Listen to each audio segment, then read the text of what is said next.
ፍቅር ያላሰበችው ነገር ገጠማት። እሱም ምንድነው? ዘለቀ አግቶታል።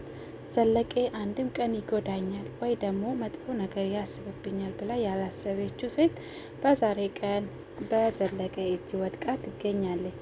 እና ዘለቀም እንደውም ብር ነበር የሚፈልገው ብሎ ነበረ። ብርም ካገኘ በኋላ ባርኮት ካላከለት በኋላም አለቀቃትም። እንደውም ወደ ሌላ ቦታ አሸጋግሮታል፣ ወይም ወደ ራሱ ቤት ወስዶት ይሆናል። እሱ ምንድነው? ንጉስና አዴ ስለተገናኙ መንገድ ላይ ይሄ ስራ እናንተ ነው የምትሰሩትና ፍቅርን ያጋታችሁ እናንተ እንደሆናችሁ አውቃለሁ። ስለዚህ ፍቅር የት እንዳለችው ንገሩን ብላ ፍጥጥ እያለች ነበረ ለንጉስ የተናገረችው። ይሄንን ፈርቶ ንጉስ ለዘለቀ አሁኑኑ ከዚህ መሄድ አለባችሁ፣ ምክንያቱም አዴ ጠርጥራለች የፍቅር ማከት እኛ እንደሆነን አውቃለች ብሎ ተናገረና ለዛ ነው ዘለቀም እኔ በቀላሉ አላቃትም፣ እቺ አዴ የቀመሰችው መቅመስ አለባት፣ እንደገና አዴ ላይ ያደረገችው ነገር ሁሉ ነገር መክፈል አለባት ብሎ ወስኖበታል። እንግዲህ ፍቅር ያለችበት ሁኔታ አይታወቅም፣ የት እንዳለችም አይታወቅም። ዘለቀ እንግዲህ ይዟት ሄዷል። ባርኮትም እየተጨናነቀ ነው። ቤተሰቦቼ እንዴት ናችሁ? ሰላማችሁ ይብዛልኝ። ለዚህ ቻናል አዲስ የሆናችሁ ሰብስክራይብ፣ ላይክ እያደረጋችሁ አበረታቱኝ። ሰራተኛ አደይ ክፍል 34 ተለቋል። ከፍታችሁ ይዩት። በዛሬ ቀን እንግዲህ አዲስ ነገር ተፈጥሯል። ፍቅር ያላወቀችው ወይንም ያላሰበችው ነገር ገጥሞታል። እንግዲህ የናቁት ነገር ምን ይባላል? የሆነ ተረትም አለና ፍቅር ትንቆ ነበረ። ደሃ ናቸው፣ ምንም አያረጉም፣ ምንም አያመጡም ብላ ሰውን ዝቅ አድርጋ ብታስብም በዛሬ ቀን ግን በዘለቀ እጅ ወድቃለች። እንግዲህ በሰራችሁ ስህተት ዛሬ እየተቀጣች ነው። የተቀጣችም ደግሞ በአደይ ምክንያት ነው። አደይ ላይ ያደረገችው ነገር ሁሉም ነገር መክፈል አለባት ብለው ወስኗል። ዘለቀ እንግዲህ በቀላሉ ሊለቀት አልቻለም እና አደይ ላይ ያደረገችው ነገር በእውነት በጣም ያስጠላል።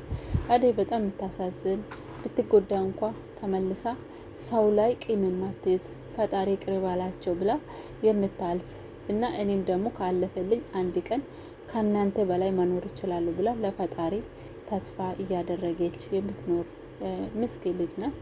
እና ዘለቀም ደግሞ ይሄ ነገር ያነሳሳው ቢሆን አደይ ላይ ያደረገችው ነገር በጣም ነው ያሳመመው። ምንድነው? ያው ታውቃላችሁ፣ እውነቱ አደይ ጋ እንዳለ ታውቃላችሁ። ፍቅር ያደረገችው ነገር ሁሉ የውሸት ነበረ።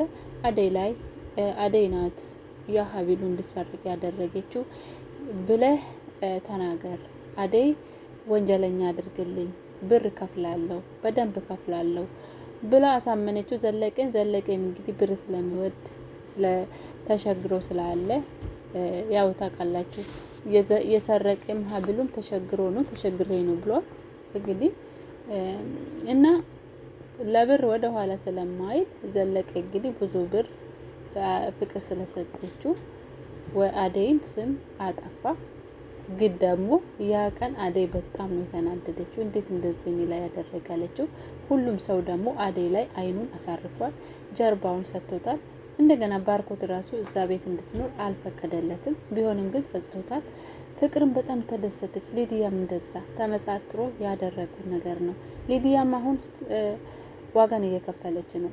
እንግዲህ ፍቅር እየቀጣቻት ነው። እና ይሄ ያ ዘለቀን ብር ከወሰደ በኋላ ግን ደግሞ ከአደይ የሆነ ነገር ሰማ። ያ ብር እኮ ላንተ የሰጠችው ያ ቀን ላንተ ሰጣ እንደዚህ አደይ ላይ መስክረው እና ብላ እንትን ያደረገችው እሱ የኔ ደሞዝ ነበረ፣ 2 ወር ደሞዝ አልሰጠችኝም። ባርኮት ከዛ ይልክለታል። እሷ ደግሞ ለኔ ትሰጠኝ ነበር ግን አልሰጠችኝም። ብቻ ዘለቀም ይሄ ከሰማ በኋላ እረፍታታ።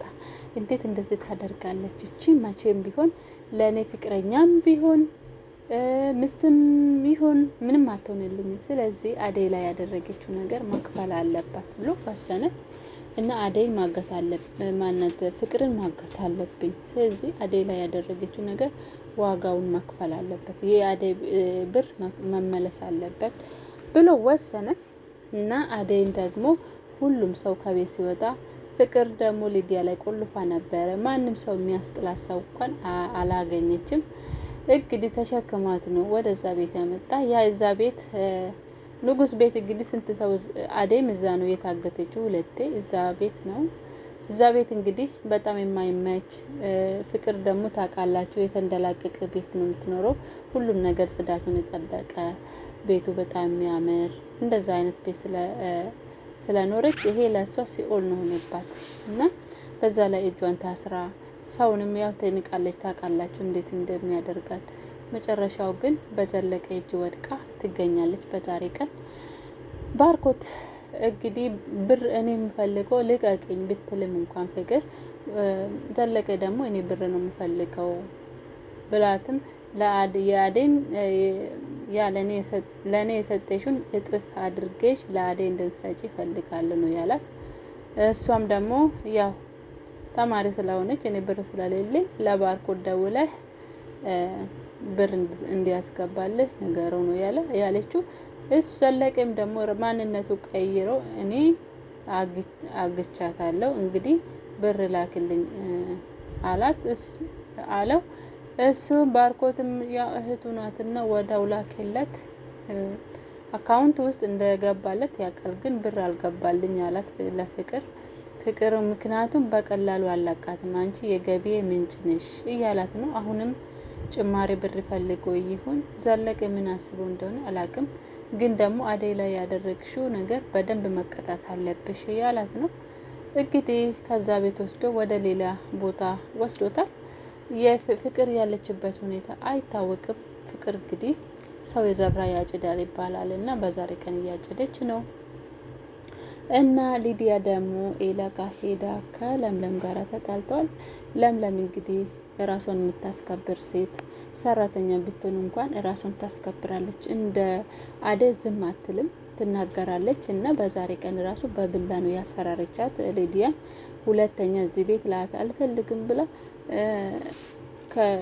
ለኤላም ተናግራለች። ምክንያቱም እዛ ሆና አንድ ላይ ሆኖ እያሉ ነው የሳመችው። ኤላን ስስሙ እንዴት እኔ እንኳን እያለው እንዴት ነው የምትስምክ? ምን አለ መካከላችሁ? ካሁኑ በኋላ እዚህ ቤት እንድገባ አልፈቅድላትም ብላለች። እንግዲህ ለምለም ደግ አደረገች። ምክንያቱም ኤላ የምር እወደኛል ካለች ራሱን ማስከበር አለበት። ምክንያቱም አንድ ሰው ለአንድ ነው፣ ሌላ ሰው ደግሞ ይቀናላ። እውነት ነው። አሁን ሊዲያ የኤላዬ ውዴ ምን እያለች እየሳመች፣ ለምለም ደግሞ ምን ትበል? የራሴ ነው ወይስ የሌላ ሰው ነው የምትለው? እና እውነት አለት። ለምለም ግን ጎበዝ ጀግና ናት። እና እንደዛ ነው። ሊዲያም እንግዲህ ምንም ማድረግ አይቻልም። አንድ ሰው ለአንድ ሰው ነውና ሊዲያ በእርግጥ ቾክላ ነው ያፈቀረችው ኤላን። የእሱን ልብ ሳታንኳኳ እሷ ለራሷ የራሷን ልብ ዘረጋችሁ ማለት ነው። ችግር ነው። ፍቅር ችግር ነው።